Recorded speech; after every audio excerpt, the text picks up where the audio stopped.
Como que eu posso pensar numa estrutura de empresa? Se você fosse voltar assim do zero mesmo, porque aqui, normalmente no HunterCast, são pessoas que muitas vezes estão começando agora, né? Uhum, Estão naquele primeiro passo, não, sou pessoa física, sou tá. pessoa jurídica. Comecei a me interessar por ser uma Uhum. pessoa jurídica. O que você pensa que seria uma estrutura interessante se você puder, tipo assim, criar um mapa? Beleza, a gente está do zero. Como que eu penso em estrutura da empresa? Se a gente fosse fazer uma divisão, eu poderia fazer um equilíbrio entre os tipos de empresa, tá? A gente fez uma divisão bem básica, que são as LLCs. Se eu fosse fazer um paralelo com o Brasil, talvez fica mais fácil para o teu entendimento, uma LLC ela é equivalente a uma empresa limitada do Brasil. Tá? Então, assim, se a pessoa já tiver um pouco de conhecimento ali do Brasil, já fica um pouco mais fácil para ela poder materializar o que é uma LLC. E se eu fosse fazer um paralelo de uma corp, né, ou de uma corporation, ela é como se fosse uma SA do Brasil, uma sociedade anônima no Brasil. Então você já consegue colocar aí já a estrutura que você precisa. Quando eu falo de uma corp, por exemplo, tá? Eu falo que você precisa de uma estrutura mais rígida, de uma estrutura mais séria, de uma estrutura com boards, com diretoria. Isso acaba sendo talvez um empecilho quando a pessoa ela começa dentro de um negócio, porque a exigência, né, ela acaba sendo um pouco mais caro para a pessoa, ela tem que ter um investimento maior, né, não é discrepante como é no Brasil, né, no Brasil você vai abrir uma empresa, uma limitada, por exemplo, você vai gastar R$ 1.000, vai abrir uma SA é 10.000, né, então, tipo, é muito discrepante. Aqui não, aqui o que vai mudar para você diretamente é justamente a tua formalidade em relação às coisas que você executa, tá? Então, quando eu penso numa corp, uma desvantagem dela seria toda essa questão de formalidade, já sendo então em contramão uma facilidade para uma LLC, que seria uma formalidade menor, tá? Dentro da montagem da tua estrutura societária. E aí, quando eu penso, por exemplo, dentro de uma corp, você tem ali a questão tributária, você vai pagar o teu imposto de renda. O imposto de renda de uma corp, ele é separado em dois níveis, tá? Que é o nível da empresa e o nível da pessoa física quando faz a distribuição do lucro, ok? Então, quando eu termino o meu exercício, eu tenho o meu lucro ali, vamos supor, vendi na Amazon, tive 100 de vendas, gastei 50, fiquei com 50 de lucro para mim. Beleza, esse 50 de lucro, você vai pagar o imposto de renda para o governo, que é o teu lucro. Se você faz a distribuição desse lucro, observe que a gente está falando agora da corporation, tá? Se você faz a distribuição disso, esse ganho que você teve, a tua pessoa física também paga imposto, ok? Então, a gente já faz essa segregação. Quando eu falo de uma LLC, por exemplo, agora olhando nesse mesmo paralelo, eu só pago imposto de renda na pessoa física, ou seja, a pessoa jurídica não tem imposto de renda aqui nos Estados Unidos. O imposto de renda da pessoa jurídica para a LLC é de zero. Ok? Então você só vai pagar o imposto de renda da pessoa física. Aí todo mundo vai falar assim, então eu quero, né, logicamente, abrir só a LLC, né? Só que tem um ponto.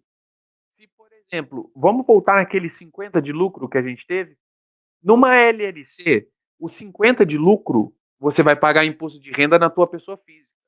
Numa corp, tá? Numa corporation, você só vai pagar o imposto de renda se você distribuir esse lucro. Entende? Então, assim, tem pegadinha aí no meio do caminho. Por isso que eu falei assim, tem vantagens e desvantagens. Aí agora cabe à pessoa olhar e falar assim, poxa vida, será que no final do ano eu vou distribuir esse lucro para mim ou eu vou colocar dentro do negócio para reinvestimento? O que eu vou fazer com esse dinheiro? Será que então todo o dinheiro que sobra, todo o lucro que dá da companhia, eu vou pagar o imposto de renda? Entende? Então assim, olhando nesse prisma, vai ter que, de novo, a gente sempre volta lá naquela estaca, naquela base, que é o quê? Meu, o que que o empreendedor quer? O que que ele vai, o que que ele está focado no negócio? Eu estou focado em reinvestir meu capital dentro do negócio, um atrás do outro? Beleza. Então, talvez uma corporation pode ser uma estrutura interessante para você. Lembrando que quando você tem uma LLC, tá? Você paga o imposto aqui de autônomo, tá? Que é como se fosse um autoempregador, tá? Que é o self-employed.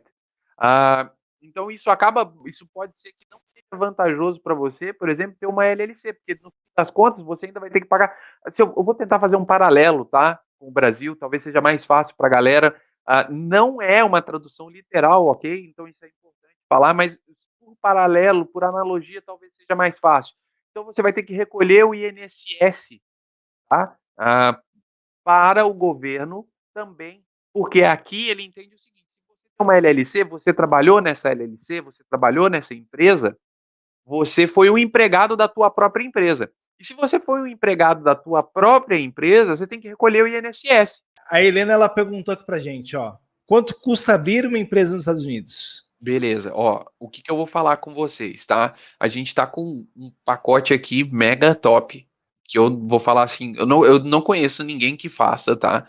Se a gente for falar de um pacote básico, tá? Você aqui com a gente, você não paga nada, tá? Você só vai pagar a taxa do Estado e a taxa de processamento para a gente pagar a taxa do Estado. Ou seja, a gente não tem ganho nenhum, tá? Então, por exemplo, tá?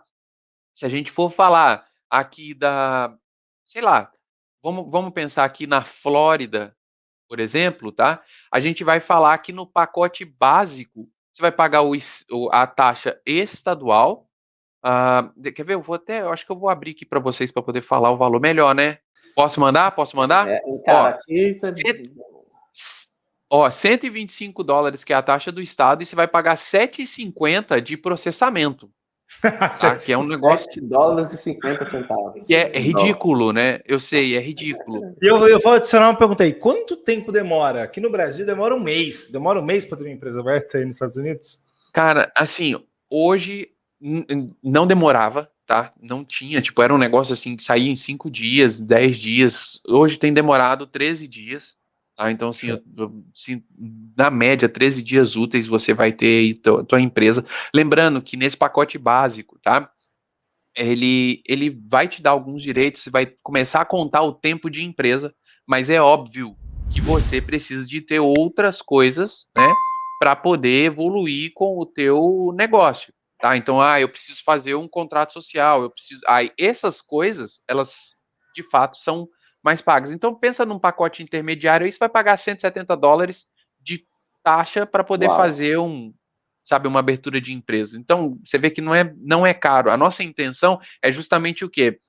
Legalizar as empresas e de fato eu desconheço alguma empresa que faça dessa forma, entende? Uhum. Justamente porque se o cara quer abrir uma empresa, quer ter um negócio, quer começar a contar tempo de empresa para depois ele começar a operar, cara, você vai gastar nada. Vai gastar $7,50 e vai gastar a tarifa aí, que é do estado da Flórida. Ó, uma pergunta muito boa do Akio, lá do Japão. Ele colocou, ó, quero abrir uma empresa, ainda não tenho fluxo de vendas, tem custos mensais por ter empresa? Tá. A partir do momento que você abre uma empresa, tá, você vai ter que fazer as suas declarações, ok? Então você tem a declaração de renda que você vai ter que fazer, ok? Você não tendo movimentação, eventualmente você não vai pagar contabilidade, mas a declaração, renovações, tudo isso vai acabar existindo. Se eu pensar, por exemplo, numa empresa de um membro, que foi o que a gente falou agora há pouco, você vai pagar aí mais ou menos uns $66 por mês de manutenção, que seriam todas as renovações para você da tua empresa e as declarações de renda que precisam ser entregues, tá? Que também não é muito caro. Ok? Então, assim, você fala $66 por mês para poder fazer a manutenção, só que você vai ter que ter um pacote básico de contabilidade. Porque, querendo ou não, você está abrindo sua empresa, da onde que está vindo o dinheiro que está pagando $66? Já tem um movimento contábil aí, entende? Mesmo que seja investimento de sócio, que é $41 que você vai pagar de contabilidade básica, tá? Então, acaba ficando muito econômico para a pessoa poder abrir uma empresa, mesmo com um fluxo de vendas ali praticamente no zero.